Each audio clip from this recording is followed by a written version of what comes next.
Let me show you how to get from this beat to this beat.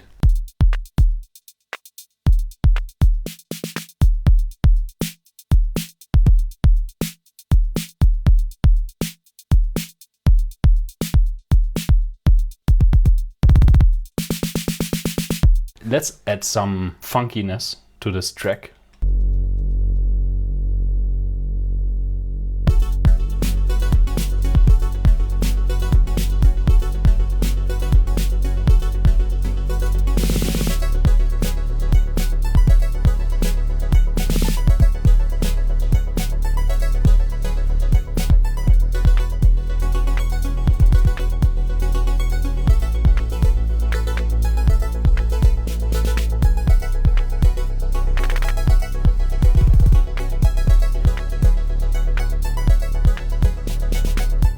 Who of you remembers this track, what I'm going to produce or what I'm going to remix? So if you know this, the first one who's dropping the right answer into the comments, I am sending you this plate. So this is a reference to a thread I was really laughing about in my YouTube comments, and I'm really reading everything what you're writing. So I'm sending this internationally wherever you go, and I want to sign this for you. Just drop it in the comments and then let's exchange contact details. So I'm sending this to you as a gift. But let's come back to the topic. What's happening here? I'm using my Drumbrute Impact with some default patterns. It's Bank 4, Pattern 2 and 4. I really enjoy them. And I'm routing them straight into my Yamaha mixer to be able to use the individual aided outputs to actually get the individual signals into my DAW. Therefore, I'm able to process them individually per track. I'm not usually monitoring stuff live and then adding effects on it. This is just for real-time editing purposes here for this video. Usually I'm recording the stuff and then afterwards I'm processing stuff. So this is just for the video purpose, and I'm already running into latency issues and nightmare hell. So yeah, try to avoid this. And the first thing I'm usually doing is, like, of course, balancing everything and putting the right levels on the drums. So I was doing this already here on the hardware because here you have a built-in mixer. So just try, of course, get to your proper levels into the right place. Then Equalizer. Here I'm doing now something quite funky, which is, let's head over to the kick drum. Let's enable my bass I'm doing here.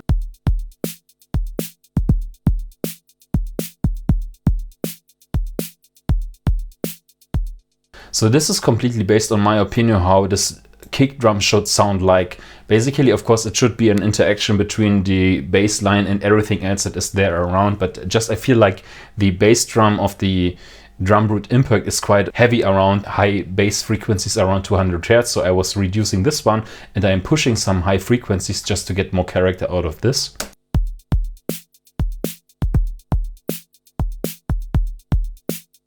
But this completely depends on the song, what you're doing, and also the genre of music you're doing. More or less a similar thing I'm doing here with the snare drum.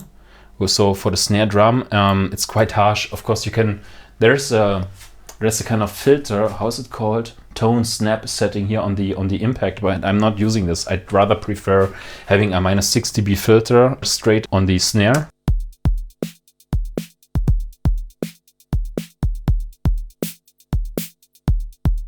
And again, this is just my taste. This is just what I'm doing for this kind of song. And then you could argue maybe for the hi-hats in any other thing, any other track, you might want to do a kind of high cut so that everything beneath a certain frequency is being cut out. For the sake of the purpose, let's just do not cover this kind of step. Then, in my opinion, number 3 is compression. It's not just about compression. Compression can be a lot of things. Compression can be like, okay, you're squashing many things together, and this is basically like the major thing what people have in mind when I talk about compression. But you also, with compression, you can do a kind of transient attack shaping, right? So if the attack is too slow and the drum kicks in, or the kick kicks in and then the drum goes high and you duck it down. So you can do many things with compression, but that's not the point. When I say compression, you do something with the dynamics, okay? Whatever that is. I'm using again here, and this is the nice thing of software. I'm putting everything together, and here on the group of my drums, I am adding compression.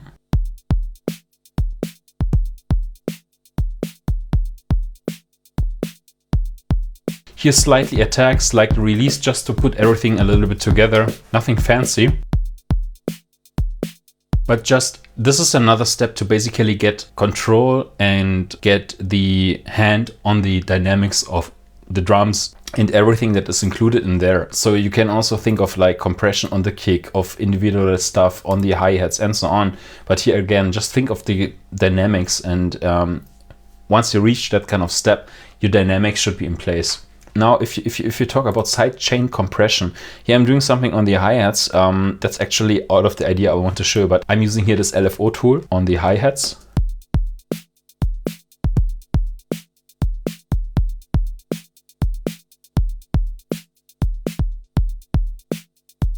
So I was programming this on my own. I'm using for everything that is not drum and bass, I'm using a 1/4 ducking on something. And now in this case, it's the hi-hat.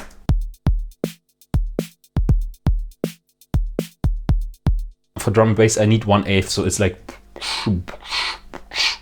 But usually people implement this via ducking or sidechaining the kick drum, but I'm just using here this LFO tool because it's way more convenient and I can exactly shape how it should process the signal. Again, this is kind of playing with the dynamics of a track. Then number 4, distortion. You should find your way how distortion works for you. Proton was showing me when you put the overdrive on drums, the loudness, not the level, the loudness seemed to be the same of a drum loop, or especially of hi-hats, but it was cutting the peaks of the drums.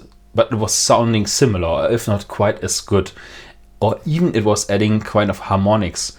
And this is what all distortion is about. It cuts the dynamics, but adding additional tones, right? If you do it the proper way. And you have to play with that one. Just recently, I discovered for myself this Pre-73 Neve plugin from Arturia that I really enjoy. And before of that, I was using heavily Isotope Trash, which is really kind of similar. But let me just show you what it's doing.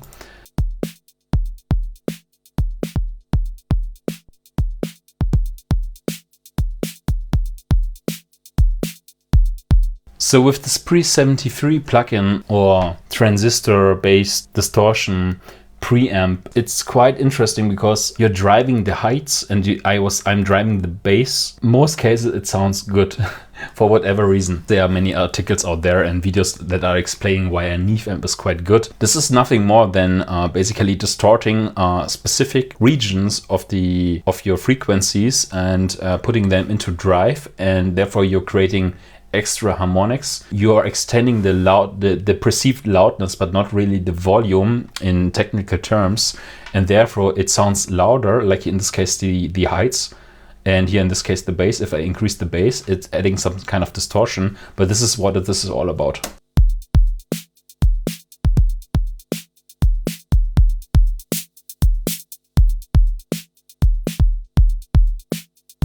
Play around. I mean, I'm not saying this is the best plugin. I'm not saying use Isotope Trash or anything else, but just learn what you want to do with distortion and think about what it's like adding spice on top of something. But if it's too much, it's too much and it's just then too spicy. The next step, limiting, goes into, technically it goes into compression as well, of course, but usually once I'm shaping my sound and it sounds good, and before I balanced it more or less correctly, you still can do some surgical adjustments with a limiter. And a limiter, especially in the software world, always adds latency, but it really adds something to your sound so that you can place it way better in your mix. So what's the difference between a limiter and a compressor? Basically, a limiter is a compressor, but with a specific setting.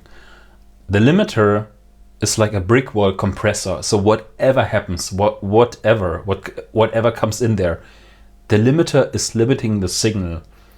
And there are many reasons to do so. Maybe you're a broadcasting television or radio company and you have to save your margins of your technology, how you transmit data, and therefore you need a limiter just to be within a specific range. But here in production, we are using a limiter to make sure that the signal is not exceeding a kind of decibel level. We can make sure to basically place the signal how we want to be in the proper range, and make sure that also this is not exceeding. So let me show you what I'm talking about. Here we have the signal, and I'm using the isotope limiter.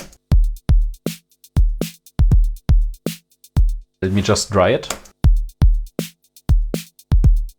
you see the plain signal. What this plugin is doing, like if there's a specific dynamic range, it's deducting it, but it also tries to keep the signal natural so that you don't hear the quite difference. But if you check the signal, what is coming here out,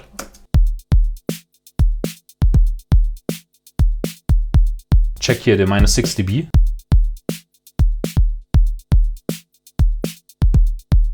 We're almost dropping it by half of the volume, which is more or less around 6 dB, and it still sounds similar. So this is what a nice limiter is actually capable of. So this is why I'm adding this more or less finally to any drums or any signal what I'm doing. So now that's it. Basically, this is like my chain of how I would process the Drumbrute Impact, but let's maybe of course head back to the Drumbrute Impact, and you might remember my why you need a Drumbrute Impact video where I'm showing like the actual features of the hardware, and actually let's actually use this, right?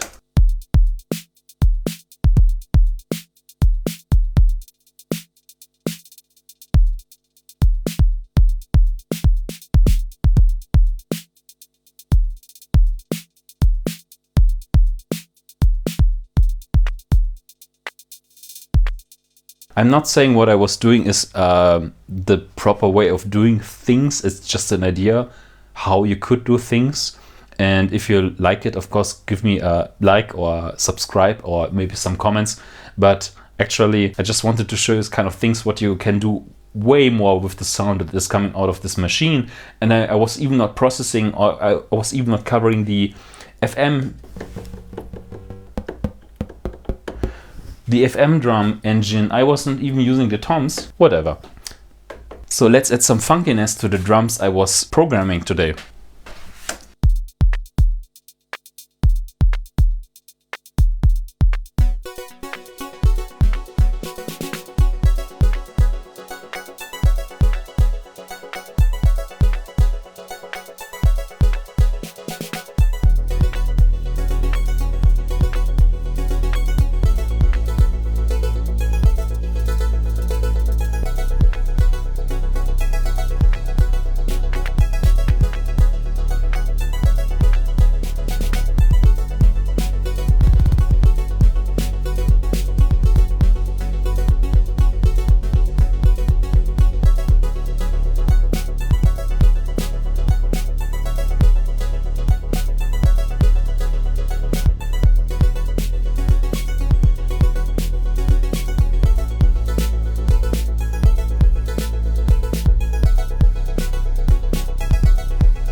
So I hope you enjoyed my video, and keep in mind, this is not the only source of truth. This is just some kind of ideas I wanted to share with you, my audience, and maybe this gives you some kind of like inspiration what I'm doing, and maybe that helps you also to do some things. And I would love to get some exchange on those topics, and just leave me some comments if you think we can make some things better with processing drums. Talk to you soon. Bye.